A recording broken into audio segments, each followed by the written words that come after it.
Hello friends, this is me Leneha Junsu. Welcome back to my channel. Today we are reviewing Pony Effects Cushion Foundation and Powder Foundation in this video. Let's get on to the review.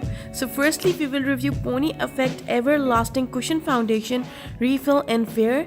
The packaging is in a rose gold really good quality bag. It claims that Cushion Foundation provides light buildable coverage to conceal uneven skin tone and light blemishes, culminating in a dewy finish.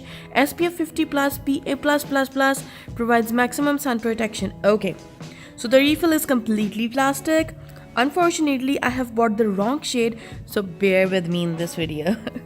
The puff is one of the best bouncy puffs I have ever used, just like a beauty blender.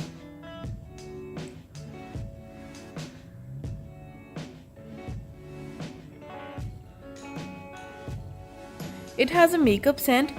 So one tip is that don't press the sponge too hard on the foundation, or else you will end up in a mess like I did. So let's try the foundation on my hand first.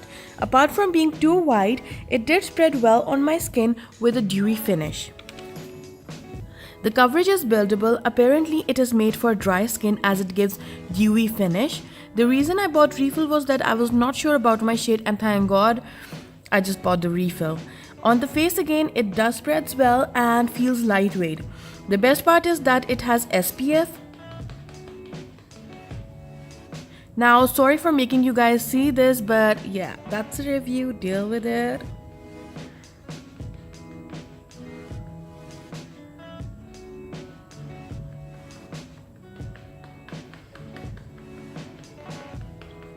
Only if it was my shade, the foundation would have looked better. My blemishes or dark circles are not fully covered though. Now let's talk about Pony Effect Cover Fit Powder Foundation SPF 40 PA+++. It comes in its standard dark blue and rose gold packaging that gives very sleek and chic vibes. I have bought it in shade Rosy Ivory. It claims that a pressed powder type foundation with excellent adhesion leaves skin flawless and lasts longer and absorbs excess sebum secretion while conditioning skin. Okay. It also has that makeup scent again. I love the packaging of the powder though. Now it has a mirror inside, and then you see the disc, the powder disc. And if you pull the powder disc, you can see the space allotted separately for a foam sponge. To be honest, this sponge is pathetic. So here is the first swatch of the powder.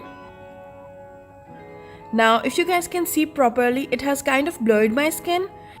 So guys, I like the powder so far. Now comes the real deal. It is hard to blend the powder with the sponge on my face as I'm used to brushes and my face is quite big. And the issue is that the powder keeps sticking on the foundation with first touch and is making it really hard to blend.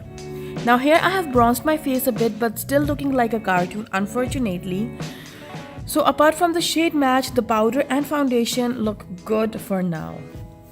Unfortunately, the moment you touch the face, the foundation comes off even after being set. So after 4 hours, I must say, the foundation kept on transferring on my phone each time I was on call. This has never happened with Western products. The cushion foundation starts creasing within few moments of applying. You guys can see my face, my pores are accentuating. My forehead has no foundation, it's creasing around my nose and making my skin look bad overall, and my skin is not even that bad. Overall, I will give both the products 3/5 or 2/5. It just did not work for me. It did work for others though. So guys, thank you so much for watching. Do comment, like and subscribe. This is me Leneha Junsu signing off. Bye.